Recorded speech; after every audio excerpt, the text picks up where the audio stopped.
What's good without bad? Today we're going to be talking about if everything was good, then good wouldn't exist. It would just be your normal life. If everything was bad, then nothing would be bad. It would just be your normal life. So we're going to be talking about the two differences and how important both of them are, because without the bad that you're experiencing, we wouldn't be able to appreciate the good. I've noticed that when I go through a tough time, I often feel like I don't have a lot of purpose. And now that I look back on those rough times, I'm able to realize how important it was to allow me to recognize the good. So let's break down why this is necessary to have bad in order to recognize the good. And everything good is meaningful because we've experienced the opposite. Meaning, when something good happens in your life, whether it's a new job opportunity or a promotion or something simple, even like a win in a video game, anything good that happens, we're able to appreciate this because we've experienced the bad too. We've experienced the bad job or the bad game that we just lost because we got killed, So we're able to recognize what's good because of the bad. And it's important to not take the bad for granted, because without bad, then good wouldn't exist. And without good, bad wouldn't exist. I oftentimes struggle with certain things, and they'll put me into a season almost of sin where I just fall away from God very far.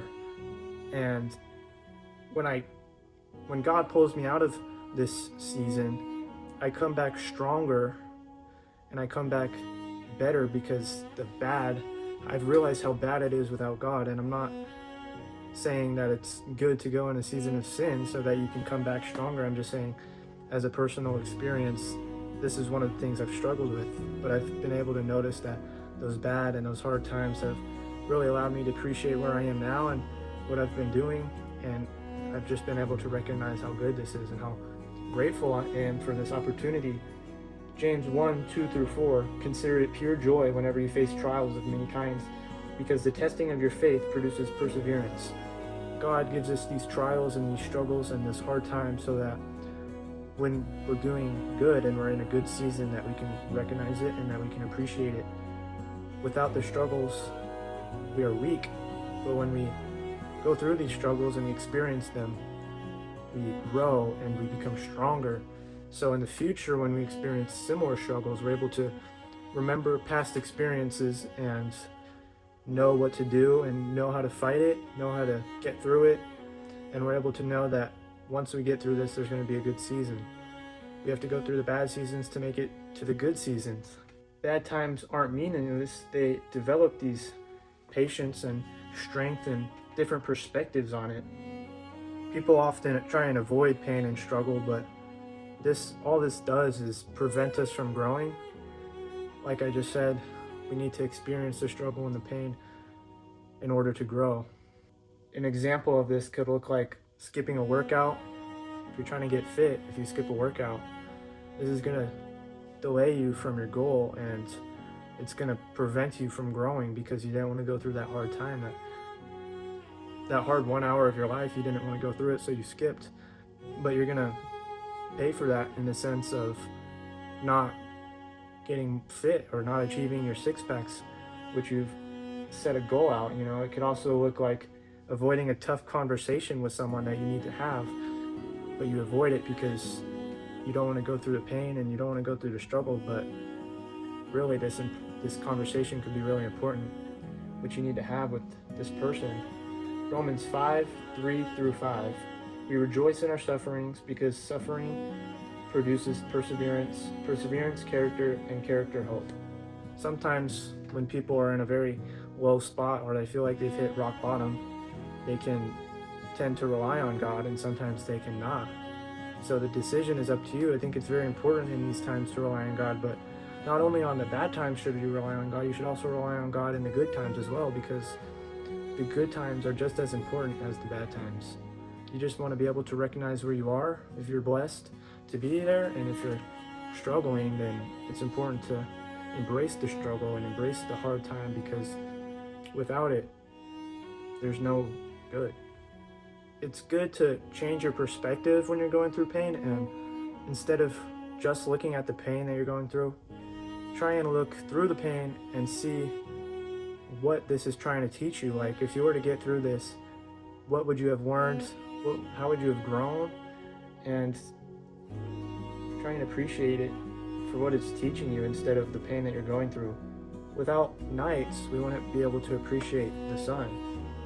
God doesn't allow these challenges to punish us, but he allows them to shape us and allows them to grow us in not only our faith, but in our life experience. He allowed Israelites in the First Testament to wander the desert for 40 years, not as punishment, but in order to prepare them for the promised land. They struggled very much in the desert. It wasn't supposed to take 40 years, but they weren't ready to receive the gift of the promised land because they kept turning against God and they kept doing what God said was wrong. So it took them 40 years because of their rebellion. But if they stayed faithful to God and they continued to rely on God, then they would have made it in the time he said. I think it was like 2.5 weeks or months, maybe, I don't know. He allows struggles in your life in order to grow in all things, gratitude, patience, wisdom, and your faith as well. Deuteronomy 8:2, remember how the Lord your God led you all the way in the wilderness to humble and to test you, to know what was in your heart. God gives us struggles in order to get us down to the core and to see what's in our heart, because our heart is what matters. If we're focused on God and our heart's given to God, then if our heart's not given to God, then we need to change that, and we need to go through these hard times in order to experience them and in order to rely on God in the hard times. It's important to learn how we can respond to these rough times in our life and step back and acknowledge what we're facing. Look for lessons and blessings in these times. Try and see what we're facing and what we're going to learn from it and what we need to do in the process in order to get through it. So we kind of need to step back and diagnose almost what we're going up against and rely on God for the answer to this question. And it's important to avoid resentment and despair because these block growth. Keep a gratitude mindset where you thank God for the small blessings that you have, which you're able to recognize. It's important to thank him for what you're thankful for each day. 1 Thessalonians 5:18, give thanks in all circumstances, for this is God's will for you in Christ Jesus. Thank God for the little things and the big things he's given you for.